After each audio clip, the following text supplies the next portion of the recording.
बिस्मिल्लाहिर्रहमानिर्रहीम, अस्सलाम वालेकुम and welcome to another episode of Agar Main Kahoon with your host doctor Raja Ali Masood. Agar Main कहूँ कि इस वक्त पाकिस्तान में जिसकी लाठी उसकी भैंस का निज़ाम चल रहा है तो क्या यह बात गलत होगी? अगर मैं कहूँ कि इस मुल्क में अगर एक साबिक वज़ीर आज़म तक को सड़कों पर आना पड़ता है इंसाफ के लिए तो एक आम आदमी कहाँ जाएगा? अगर मैं कहूँ कि इस वक्त पूरे कौम की नज़रें इस मुल्क की अदलिया पर हैं तो क्या यह बात गलत होगी? इन और दीगर सवालात के जवाब जानने के लिए आज हमने अपने शो में एक ऐसी शख्सियत को इनवाइट किया है जो कि इमरान खान के ज़ाती वकील भी हैं और आजकल ये बहुत ही गर्मा गर्मी में है क्योंकि जिस तरह के हालात हैं मुल्क के, इनकी ज़रूरत बहुत ज़्यादा है। तो आज हमने स्टूडियो में इनवाइट किया है नईम हैदर साहब को। अस्सलाम नईम भाई, क्या हाल? ठीक ठाक है? खैर खैरियत से? तो फिर हम आप बताएं। ठीक नईम भाई, शुरुआत करने से पहले सबसे पहले सवाल हमारा शेख साहब से मुताल्लिक ही बनता है। तो आप मुझे बताएंगे शेख साहब के साथ जिस तरह के जेल में बर्ताव रहा है उसके बारे में अगर आपको कुछ हमें बताना चाहें। जी, शेख साहब के हवाले से थोड़ा सा बताऊं तो वो कह रहे हैं कि मुझे एक तो सी क्लास में रखा गया, 16 दफ़ा वो साहब जो है मिनिस्टर रह चुके हैं और उनको उनके घर वालों से मिलने नहीं दिया गया। और उसके अलावा जो है हमने एप्लीकेशन जो है वो वहाँ पे डिस्ट्रिक्ट कोर्ट में भी दी, लेकिन पहले हमें इजाज़त मिली जब वो थाने के अंदर थे, उस वक्त हमारी मुलाकात हुई, उसके बाद हमारी मुलाकात नहीं हुई उनसे।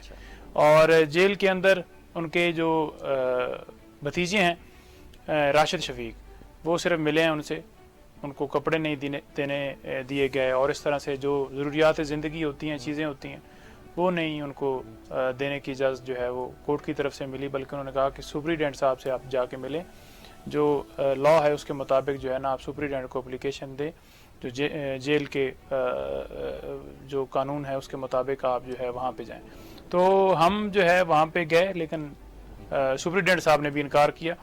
तो बहरहाल शेख साहब से आज मुलाकात हुई है, बड़े ताज़ा दम है, बल्कि मेरे सामने ही उनकी बात हुई चेयरमैन PTI इमरान खान साहब से। और उन्होंने भी पहला सवाल आप उनसे ये किया कि सुनाएं क्या हाल है आपके, ठीक हैं, ज़्यादा कैसा रखा गया है आपको? तो उन्होंने कहा है कि कोई मसला नहीं है, मुझे जैसा भी रखा गया है, मुझे जगाया गया है, ज़्यादा उस तरह से अजियत नहीं दी उन्होंने दी, लेकिन ये है कि मुझे जो है वो मैं आपके साथ खड़ा हूँ, मुझे इन चीज़ों से फ़र्क नहीं पड़ता। और दो क्या वो जितना भी रखते हैं, मैं तो ये चाहता था कि बेशक वो मुझे अंदर रखें, वो उनकी औकात नहीं है कि वो मुझे इतना जो है वो रख सकें। और मैं आया हूँ और आते ही आज फिर उन्होंने लाल हवेली में दोबारा जो है वो इसी तरह से स्पीच की है। अभी तक कुछ चीज़ें हैं उनकी बाकी जो पुलिस के पास हैं, जो पुलिस दे नहीं रही, उसके ऊपर जो है ना हम सोच रहे हैं कि लीगल जो एक्शन जो है हमारा वो हम अवेल नहीं भाई, शेख साहब तो वैसे भी कहते हैं कि जो जेल है मेरा वो ससुराल है। लेकिन मुझे बताएं कि जो शेख साहब की गिरफ्तारी थी, क्योंकि आप कानून साज आप कानून को अच्छी तरह जानते, क्या वो गिरफ्तारी कानूनी थी या वो गैर कानूनी थी? जी बिल्कुल, वो गिरफ्तारी जो थी ना, असल में जो दफ़ा जो है ना 160 का नोटिस भेजा गया इस्लामाबाद पुलिस की तरफ से। तो हमेशा जो नोटिस होता है किसी भी इंक्वायरी का, वो इंक्वायरी शुरू होती है FIR के बाद। पहली बात तो ये कि शेख साहब ने स्पीच की और जो कमेंट्स दिए सोशल मीडिया के ऊपर, बोल चैनल के इंटरव्यू में, कोई टाइम था 10:30 का 27 तारीख को। तो जिस दिन ये उन्होंने बोल न्यूज़ के ऊपर ये बताया कि वो भी ये कि एक अच्छी नीयत से, एक मतलब एक बंदा होता है कि अच्छी सोच से कि एक बंदे की जान को अगर ख़तरा है। इमरान खान साहब से उनकी मुलाकात हुई, उन्होंने बताया कि इस तरह से मुझे पता चला है कि ये लोग जो हैं आसिफ अली जरदारी और बाकी जो ये प्लान करके बैठे हुए हैं और ये मुझे मरवाना चाहता है। तो उस सेंस में आकर उसने मीडिया के ऊपर बताया, तो एक गुड सेंस में वो बात थी। अच्छा, उसके बाद क्या हुआ कि मलपुर का कोई रहायशी है, उसने ये किया कि अब एक एप्लीकेशन दी थाने के अंदर जाके, 27 को नहीं दी, 30 को दी, 30 को एप्लीकेशन दी, जिसके ऊपर जो है उन्होंने नोटिस भेजे कि हम आपके खिलाफ जो है इंक्वायरी जो है वो शुरू कर रहे हैं। जो नोटिस भेजे हैं वो 160 के हैं। जो प्रोसीडिंग स्टार्ट की गई वो 190B की प्रोसीडिंग स्टार्ट की गई। अच्छा, उसके लिए 190B की प्रोसीडिंग के लिए आम बंदा दरख्वास्त नहीं दे सकता कि एक प्राइवेट बंदा जो है एप्लीकेशन देगा। वो उसका तरीकाकार ये है कि वो एप्लीकेशन देगा वो बंदा जो सरकारी होगा और बाकायदा तौर पे फेडरल गवर्नमेंट जो है वो मंजूरी देगी, और जो दफात उसके अंदर लगाई गई हैं FIR के अंदर वो वहाँ पे अट्रैक्ट ही नहीं करती। क्योंकि अगर जरदारी की डिफेम हुई है तो वो जरदारी खुद एप्लीकेशन थाने के अंदर देता और वो दे भी नहीं सकता था, क्योंकि अगर फॉर एग्जांपल वो एप्लीकेशन देता तो उस एप्लीकेशन पे एफआईआर नहीं बनती थी। नहीं भाई, मैंने आपके एक बयान में ये भी सुना था कि एक ही चीज़ की एफआईआर डिफरेंट शहरों में नहीं दी जा सकती, इसमें भी कोई सदाकत है?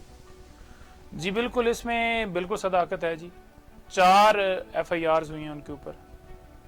एक पहली जो एफआईआर हुई है वो भी गैर कानूनी, जो मैंने आपको बताया कि इन्होंने रात को जिस तरह से नफरी लेके गए हैं और छापा मारा है, और जिस तरह से उनके नौकरों को मारा है, और जिस तरह से उनकी गाड़ियाँ, मोबाइल और उसके अलावा घड़ियाँ थी और पैसे नकद थी, वो लेके गए। इस तरह रात के 1:30 बजे जाके थाना अपारा की पुलिस वहाँ पे मरी वाली पुलिस को साथ लेती है और जिस तरह से रेड करती है उनको घर में, तो बिल्कुल गैर कानूनी। और जो 4 एफआईआर हुई हैं, 2 एफआईआर एक लसबेला कराची में हुई है, एक एफआईआर इस्लामाबाद में हुई है, और एक एफआईआर जो है वो मरी लेकिन में। नहीं भाई, ये अदलिया इस वक्त खामोश क्यों है? जो अदलिया रात के 12-12 बजे तक खुल जाती थी, अब अल्लाह जाने किस मकासद के लिए, वही अदलिया जब ये गैर कानूनी चीज़ें होते हुए देख रही है तो कोई इंटरवेंशन नज़र नहीं आ रही जहाँ पे होनी चाहिए। इसकी आप क्या वजह समझते हैं? देखें जी, मैं इसकी वजह ये समझता हूँ कि अब जो फैसले आज, जैसे डोगर साहब वाला फैसला आया, और उसके अलावा इमरान खान साहब के ऊपर जिस तरह से अब दोबारा पीडीएम की तरफ से तनकीद शुरू कर दी गई है और अदलिया के ऊपर कर दी गई है, तो बेसिकली जो राना सनाउल्लाह के जैसे बयान आया है, जब भी अदलिया मेरिट के ऊपर फैसले देने की कोशिश करती है या फैसले देती है, तो उस वक्त जनाब इनको मुख्तलिफ तरीके से प्रेशर राइज किया जाता है। एक वाहिद इदारा है हमारे पास पूरे पाकिस्तान में, और वो अदलिया है कि हमारा मुल्क जिस स्टेज पे पहुंच चुका है, महंगाई जिस स्टेज पे पहुंच चुकी है, हालात जिस तरह से हो चुके हैं, मुल्क में जैसे सिचुएशन बन गई है कि वो इलेक्शन नहीं करवा रहे, इलेक्शन कमीशन जो है वो वन साइडेड होकर बैठा हुआ है, मुख्तलिफ बहाने बनाए जा रहे हैं, हमारे पास फोर्सेज नहीं है, पैसे नहीं है। उस सूरत हाल में अदलिया ही है वाहिद हल के अरशद शरीफ को इंसाफ मिले। अदलिया ही वाहिद हल है कि इमरान खान की अगर एप्लीकेशन के ऊपर एफआईआर दर्ज नहीं की गई तो एफआईआर जो कानून के मुताबिक वो। मेरा आपसे अगला ये सवाल था कि जो इमरान खान की ऊपर जो एफआईआर दर्ज उनको नहीं करने दी गई, आप देखें कि साबिक वज़ीर आज़म रह चुके हैं वो, उनके पास एक इख्तियारात हैं, उनके पास एक आम आदमी कहाँ पे जाता है इस वक्त? मतलब कि अदलिया बीच में इंटरवीन कर नहीं रही, प्रेशर है, क्योंकि देखें अदलिया इस वक्त सुप्रीम है हमारे लिए, तो एक आम आदमी किस दायरे पे खड़ा है इस वक्त, एक जस्टिस के दायरे में कहाँ पे खड़ा है इस वक्त? मुझे ये मेरा नहीं, काफ़ी लोगों का सवाल है इस वक्त अदलिया से, क्योंकि आप उसके एक मेरे ख्याल से एम्बेसडर हैं इस वक्त, तो प्लीज़। नहीं, असल में मसला ये है कि पूरे मुल्क में सूरत हाल ही ऐसी हो चुकी है कि पूरा मुल्क इस वक्त इस पोजीशन के ऊपर खड़ा है कि रात को अगर आपको घर से उठा लिया जाए ना, तो फिर आपको बरामद करना जो है ना वो बड़ा मुश्किल है, हाई कोर्ट के लिए हो या सुप्रीम कोर्ट। कहीं आप इशारा नहीं कर रहे इस वक्त हैं? तो बात यह कि जैसे आमर सईद राना को मैंने बताना चाहता हूँ कि ऐसे ही उठाया गया, हमारे दोस्त हैं, भाई हैं, कुलीग हैं, साहब का सेक्रेटरी हैं इस्लाम लाहौर हाई कोर्ट, वो एडवाइज़र थे सीएम के, और उनको उठाया गया और रिट पिटीशन फाइल की गई लाहौर हाई कोर्ट के अंदर। तो वहाँ पे सारी जो डिपार्टमेंट्स हैं, सारी जितनी भी इदारे और बाकी, तो सब ने कहा कि हमारे पास है नहीं, तो फिर आ गया जिस तरह से आया, हमें पता है सारी सूरत हाल। तो बात यह है कि यहाँ पे अदलिया जो है वो अगर खड़ी हो जाती है तो मुल्क तभी बच सकता है, तभी मेरिट हो सकता है, उसके अलावा कोई हल नहीं है, क्योंकि इदारे जो हैं ये जरगमाल बनाए जा चुके हैं। नहीं, मैं अब इमरान खान साहब के ऊपर जो कल से गिरफ्तारी की एक मुहिम चली हुई है, पहले तो ये आपसे पूछूंगा क्या ये कानूनी है या गैर कानूनी है, क्या ये सियासी इंतकाम के दायरे में आती जो लग रहा है?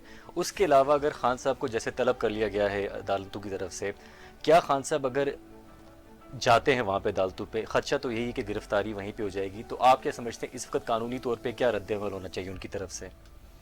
देखें, बात यह है कि पहली बात तो यह है कि जो दहशतगर्दी की दफात लगाई गई थी ना, जो एंटी टेररिज्म कोर्ट के अंदर मुकदमा जो है वो कल के लिए फिक्स है। सुबह मैं जा रहा हूँ उसमें जो है ना हाई कोर्ट के ऑर्डर लेके, दूसरे जो बैंकिंग कोर्ट वाले मुकदमा है उसमें, और जो मुकदमा दहशतगर्दी अदालत जो उसने बेल खारिज की है, जवाद साहब हैं हमारे ऑनरेबल जज, उन्होंने खारिज किया है, बड़े तारीखी फैसला दिया जी। उसमें ये हुआ है कि जो एफआईआर के अंदर दफात लगाई गई थी ना, एफआईआर के अंदर इमरान खान का रोल क्या बना रहे हैं 109 कि इमरान खान ने उकसाया है, मशवरा दिया, पूरे जो जुलूस आया हुआ था, धरना आया हुआ था, उसको उकसाया है कि आप तोड़ फोड़ करो। आप मुझे बताएं, उस वक्त सुप्रीम कोर्ट के ऑर्डर थे कि पुरअमन प्रोटेस्ट का जो है वो इजाज़त हम देते हैं, और वो पाकिस्तान तहरीक इंसाफ जो है वो आए और पुरअमन एहतजाज करे, वो हर शहरी का आईना में इजाज़त देता है। उसके ऊपर शेलिंग की गई आवाम के ऊपर, उसके ऊपर आप देखें कि रबड़ की गोलियां जो हैं वो बरसाई गई, उसमें बच्चे भी थे, बूढ़े थे, खवातीन थी आपके सामने। तो अवाम के ऊपर जुल्म किया गया। उस जुल्म को के ऊपर बचने के लिए कि हमारे ऊपर कोई एप्लीकेशन हो या हमारे ऊपर कोई एफआईआर हो, जो उन्होंने गैर कानूनी काम किया, सुप्रीम कोर्ट के ऑर्डर के बावजूद 25 तारीख को सुप्रीम कोर्ट ऑर्डर कर चुकी थी। तो वहां पे क्या किया कि इमरान खान के ऊपर दहशतगर्दी का पर्चा दे दिया। उसका रोल इमरान खान का सिर्फ उसमें यही है कि इसने सबको उकसाया। तो उस मुकदमे में वीडियो लिंक के जरिए इमरान खान पेश होना चाहते थे कि मेरी हाजिरी लगा लें, वो जो है कबूल नहीं की गई और उन्हें जो है उन डॉक्टरों ने बकाया तौर पे मेडिकल रेस्ट के लिए कहा है और उनको गोलियां लगी हुई हैं। जिस तरह की उनकी एज या रिकवरी नहीं हो रही तो वो मैंने सारी उनकी हालत देखी आप है। मिले हैं उनसे, तो वो उस तरह से नहीं रिकवर हुए। तो अगर उन्होंने मुकदमों से भागना होता या रूल ऑफ लॉ के ऊपर, जैसे उनका सिर्फ mission he rule of law है, भागना होता, तो 72 मुकदमे जो उनके ऊपर बनाए गए हैं इस वक्त 72 मुकदमे, तो उसमें आप देख लें कि कम से कम जो 24 के करीब जो डिस्ट्रिक्ट कोर्ट के अंदर एफआईआर जो दी गई हैं 24 से भी ज़्यादा होंगी, जिनमें वो अबूरी जमानत वो पेश हुए हैं, दहशतगर्दी अदालत में भी पेश हुए हैं, वो सारे गैर कानूनी पे पर्चे हैं उनके।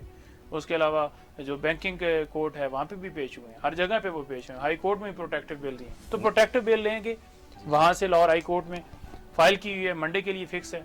तो उसमें कोई बाकियों की जमानत हो चुकी है, लेकिन इस चीज़ को इतना हाइप क्रिएट की गई है कि जी इमरान खान को घर से गिरफ्तार किया जाए, तो ऐसी सूरत हाल नहीं। सुप्रीम कोर्ट की अथॉरिटीज मौजूद हैं कि आप वीडियो के जरिए आप कर सकते हैं।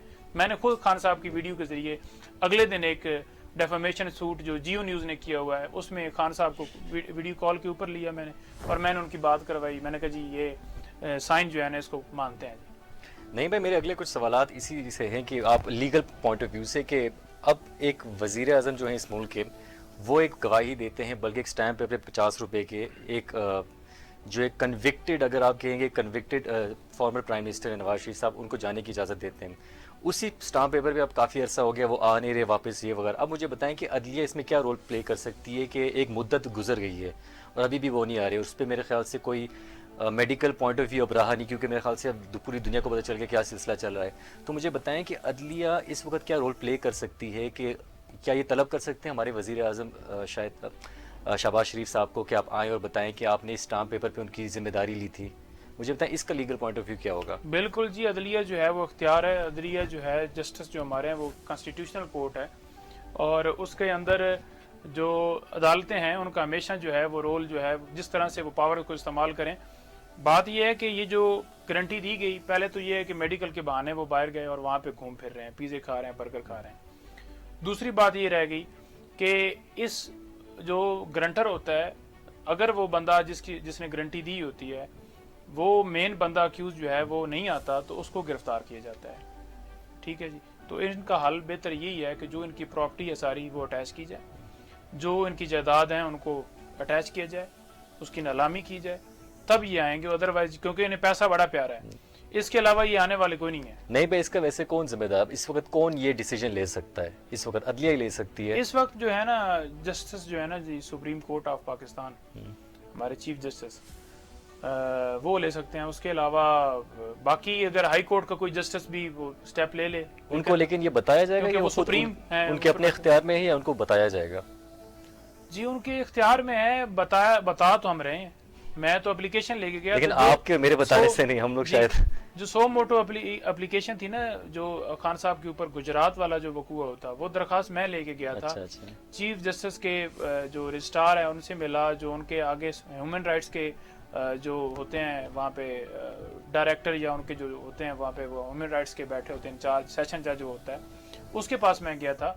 लेकिन उन्होंने बात भी की, तो उन्होंने कहा नहीं जी हम इस बात पे 100 मोटो नहीं लेंगे कि इमरान खान के जो है ना वो, वैसे वो कहते हैं कि मुस्लिम में मतलब जो है इमरान खान आम आदमी नहीं है, लेकिन जो एप्लीकेशन लेके आया है क्योंकि उसमें आर्मी वाले लोगों का, आर्मी का जिक्र था कि मेरे ऊपर ये हमला जो है करवाया गया और जिन जिन लोगों के ऊपर इमरान खान एफआईआर करवाना चाहते थे, इस वजह से अदालतें जो हैं वो नहीं करवा सकती। नहीं भाई, अगला जो सवाल बनता है वो बड़ा इंपॉर्टेंट है, क्योंकि आजकल जो असेंबलियाँ डिज़ोल्व की गई हैं उसके बाद आर्टिकल 6 जो आइन के मुताबिक अगर 90 दिन तक दोबारा इलेक्शन नहीं अनाउंस करते गवर्नर या फिर किसी तरह भी, तो यहाँ पे ट्रीज़न का केस हो सकता है उन सारे लोगों में जो फैसिलिटेट करते हैं इसका डिले। तो आप मुझे बताएं कि कानूनी तौर पे इस हुकूमत में अगर कहीं कोई ना किसी वजह से इलेक्शंस नहीं होते 90 दिन के अंदर, तो ट्रीज़न एक बहुत बड़ा गद्दारी, एक बहुत बड़ा वर्ड है। तो शायद इस हुकूमत में लोग उस चीज़ को ना लें, लेकिन क्या ये जैसे मुशर्रफ साहब पे बाद में ट्रीज़न के केसेस हुए हैं, क्या यही आप रिपीटिशन देखते हैं इन चीज़ों की? बिल्कुल जी, बात यह है कि जो हमारा कानून है उसके अंदर जो लफ्ज़ लिखा गया है ना जी, वो लिखा गया है 90 डेज शेल का लफ्ज़ इस्तेमाल अच्छा। किया, तो 90 दिन के अंदर करवाना उनका बनता है। कासम सूरी के ऊपर एक लॉ के अंदर एक चीज़ ही नहीं है और उसने ये किया है कि ये जो सारा काम है ये गैर कानूनी है और उसके मुताबिक उसने रूलिंग दी है, तो उसके ऊपर ये कहते हैं जी कि हम जो है रेफरेंस भिजवा रहे हैं और उसके ऊपर हमने गद्दारी जो आर्टिकल 6 का जो है वो चार्ज लगवाना है कि इसने आइन तोड़ा है। तो बात ये तो आइन तो ये तोड़ रहे हैं। अभी सुप्रीम कोर्ट में ये चले गए हैं उस फैसले को चैलेंज करने के लिए जो लाहौर हाई कोर्ट ने दिया है। ठीक है जी, किस चीज़ का चैलेंज करना चाहते हैं? आपको अपने ठेकेदारी जो है वो आपको याद है, आपको अपनी बाकी सारी चीज़ें जो आप कर रहे हैं, ट्रांसफ़र पोस्टिंग भी और अपने सियासी जो आपकी एक्टिविटीज़ हैं, आपने मिनिस्टर भी, आपने इतनी लंबी बड़ी चौड़ी कैबिनेट आपने भर्ती कर दी है, उन चीज़ों का आपको पता है, उनकी तनख्वाहें भी आप दे रहे हैं, आप अपने प्रोटोकॉल भी ले रहे हैं, आप मुल्कों के दौरे भी कर रहे हैं, आप कर्जे भी ले रहे हैं और अपने जो केसेस हैं उनको ख़त्म कर रहे हैं और नैब के अंदर तरमीम करके सारी चीज़ें आप अपने हक में कर रहे हैं। वहाँ पे आपको आपका बजट नहीं लग रहा इन सारी चीज़ों के ऊपर। तो मतलब अगर 90 दिन के अंदर मेरे मुताबिक अगर ये नहीं होता तो ये बेसिकली कानूनी तौर पे एक ना ही कि जुर्म बल्कि ट्रीज़न के खाते में आ जाता है। क्या ये बात दुरुस्त है? बिल्कुल आ जाता है। हमेशा जो है ना, मैं पहले भी ये कह चुका हूँ कि सिर्फ़ और सिर्फ यहाँ पे सुप्रीम कोर्ट जो है ना जी वो रोल अदा कर सकती है। चीफ जस्टिस मरता बदयाल से जो है ना लोगों की उम्मीदें और उनको बिल्कुल इसमें आना चाहिए। और आज तो बड़ी सोशल मीडिया के ऊपर कैंपेन भी चल रही है कि मुख्तलिफ़ तरफ से ये बातें आ रही हैं। मैं पहले भी थोड़ी देर पहले एक ट्वीट पढ़ रहा था कि ये जो चीफ जस्टिस साहब हैं इनकी मजाल नहीं है कि ये हमारे ऊपर जो है ना वो इलेक्शन की तरफ जाएं। ये तो असम्बलियों की बात करते हैं, जो सूबे की असम्बली हैं, हम जो MNAs फेडरल जो होता है वो इलेक्शन हमने वो भी नहीं करवाना। नहीं भाई, मुझे बताएं जो कल चौधरी परवेज़ इलाही के जो ऑडियो लीक्स की बात, जैसे राना सनाउल्लाह साहब ने ओपनली सारी चीज़ें कही हैं, कानूनी तौर पे क्या ये अलाउ है कि इतना सेंसिटिव मटेरियल, इतना सेंसिटिव टॉपिक आप, क्योंकि मेरे ख्याल से ये सारा नेशनल सिक्योरिटी से रिलेटेड ही चीज़ें होती हैं, जो भी चीज़ दफ्तर के अंदर हो उन चीज़ को पब्लिकली एक्सपोज करना और लोगों के सामने नज़र में लाना, क्या ये कानूनी जुर्म है? और अगर ये कानूनी जुर्म है तो क्या अदलिया, जैसे कि हमें देखेंगे PTI के काफ़ी कारकुनों को बुलाया गया है, काफ़ी जो एक्स मिनिस्टर्स हैं उनको बुलाया गया इन्हीं चीज़ों पे, क्या राना सनाउल्लाह को भी इस वक्त अदलिया बुला सकती है कि आपने ये एक प्राइवेट चीज़ इतनी ओपनली इसको जो आपने एक्सपोज करने की कोशिश की है? इसके ऊपर जो ना इमरान खान साहब की जो ऑडियो लीक हुई थी और जो उनके खिलाफ इसी तरह से कैंपेन चलाई गई थी, उसके ऊपर, क्योंकि देखें आप मुल्क एक वज़ीर आज़म है, उसका अगर फ़ोन टैप होता है या उसके घर का फ़ोन टैप होता है, उसकी पर्सनल बातें भी हैं, उसकी फैमिली है, या जैसे आज़म सवाती को क्लिप भेजे गया है या जिस तरह से वो ब्लैकमेल कर रहे हैं, तो बात यह कि इमरान खान ने एक पटिशन फ़ाइल की है सुप्रीम कोर्ट के अंदर, जिसमें इमरान खान ने ये मुतालबा किया है कि जिन जिन लोगों ने ये ऑडियो लीक जो है वो की है उनके खिलाफ कार्रवाई भी की जाए और इसके ऊपर जो स्ट्रिक्ट जो एक्शन है, लीगल जो एक्शन है वो उनके ऊपर लिया जाए, इंक्वायरी बिठाई जाए और सारा जो जहाँ से ये हुआ है और ये इस तरह से मुल्क के एक वज़ीर आज़म है तो उसके ख़िलाफ़ ये जो बातें की गई हैं, बल्कि एक लेटर भी लिखा है, उसमें भी काफ़ी चीज़ें इमरान खान ने लिखी हैं, जो कल लेटर इमरान खान साहब की तरफ से बल्कि आज है। तो बिल्कुल है जी इसके ऊपर, और उस केस के अंदर भी वो मामला उठा सकते हैं, सो मोटो भी ले सकते हैं, पावर है सुप्रीम कोर्ट की कहाँ खड़ी होती है। लेकिन क्या नहीं भाई, सॉरी, मुझे एक चीज़ समझ नहीं आती कि जब PTI भी हुकूमत में थी तो हमने यही देखा था कि सियासी इंतकाम, यही सारी चीज़ें हुकूमत इस्तेमाल करती है इन्हीं चीज़ों को अपने हक के लिए। अब मुझे बताएं कि अगर तो खान साहब दोबारा हुकूमत में आते हैं, क्या आप देख रहे हैं कि PTI का रद्द-ए-अमल बदलेगा? क्योंकि जो एक सियासी कार्रवाई, जो सियासी इंतकाम का सिलसिला आ रहा है, अब ये बहुत रवायती और पुराना हो चुका है। अब क्या हम लोग देख सकते हैं कि खान साहब एक नए माइंडसेट के साथ आएंगे जहाँ पे मुल्क के लिए, क्या हम लोग खान साहब इस पेज को जो ये इनको पछतावा दिलाऊंगा, इनको मैं रुलाऊंगा, वो उस चीज़ से हम आगे बढ़ने का कोई इम्कान है? बिल्कुल जी, बात यह है कि पहले भी इमरान खान साहब जो हैं वो बिल्कुल तैयारी के साथ थे और जिस तरह से उनकी हुकूमत जो है वो कमज़ोर हुकूमत बनी हुई थी, वो फैसले नहीं कर पाए उस तरह से जिस तरह से उनका दिल था, और बल्कि उनके बयानात भी आपके सामने आते रहते हैं कि उनकी हुकूमत उस तरह से चलने नहीं दी गई और मुख्तलिफ जो जितने डिपार्टमेंट्स हैं हर डिपार्टमेंट के अंदर अपनी मर्ज़ी से जो है वो फैसले करवाए गए। इमरान खान ईमानदार आदमी है, उसने अपने घर के लिए एक चीज़ नहीं बनाई, ना अपने घर के लिए कुछ लेके गया। जो डायरी लेके आया था वो डायरी उठा के ले गया। इमरान खान जो है वो जब भी दोबारा खान साहब को मौका मिला तो जो गलतियाँ हुई हैं वो भी इंशाल्लाह वो दोबारा नहीं होगी, और अब और चीज़ें क्लियर भी हो गई हैं। और जिस तरह से अगर इमरान खान को, क्योंकि हम देख रहे हैं कि मेजॉरिटी में इमरान खान की हुकूमत आएगी, लेकिन चाह नहीं रहे कि आए, लेकिन अगर आती है तो फिर इमरान खान साहब जो है ना वो हकीकी मानों में तब्दीली आएगी। नहीं भाई, जाने से पहले एक आखिरी सवाल, क्या इलेक्शन, जनरल इलेक्शंस आप देख रहे हैं इस साल के आखिर तक या अगस्त तक? देखें, जो इमरान खान साहब ने आज तहरीक का आगाज़ कर दिया ना जी, 22 को जो स्टार्ट हो रही है जेल भरो तहरीक, उसके मुताबिक जिस तरह से इमरान खान साहब इस वक्त इरादा रखते हैं तो मुल्क के अंदर मुश्किल हो जाएगा इनको आवाम को कंट्रोल करना। इनका दिल नहीं है इस साल इलेक्शन करवाने का, लेकिन हालात जो हैं जिस तरह से बनते जा रहे हैं, और जिस तरह से आप पेट्रोल का कल लगा लें, इसी तरह से बाकी चीज़ों को के ऊपर आप सारी चीज़ें महंगी हो गई हैं ना। कल परसों जो आया तो बिल्कुल ये जो है ना इलेक्शन होंगे। बहुत बहुत शुक्रिया नहीं भाई आपका शो में आने के लिए। नाजरीन बहुत बहुत शुक्रिया आपका। ये था हमारा आज का शो। आपसे यही उम्मीद है कि आप आगे देखते रहेंगे और दुआ करते हैं कि जो लोग हमारे मुहाफिजीन हैं और जिनके हम मरहून मिन्नत हैं, अल्लाह ताला उनको हमारे हक में बेहतर ठहराए। बहुत बहुत शुक्रिया। Your host doctor Raja Ali Masood.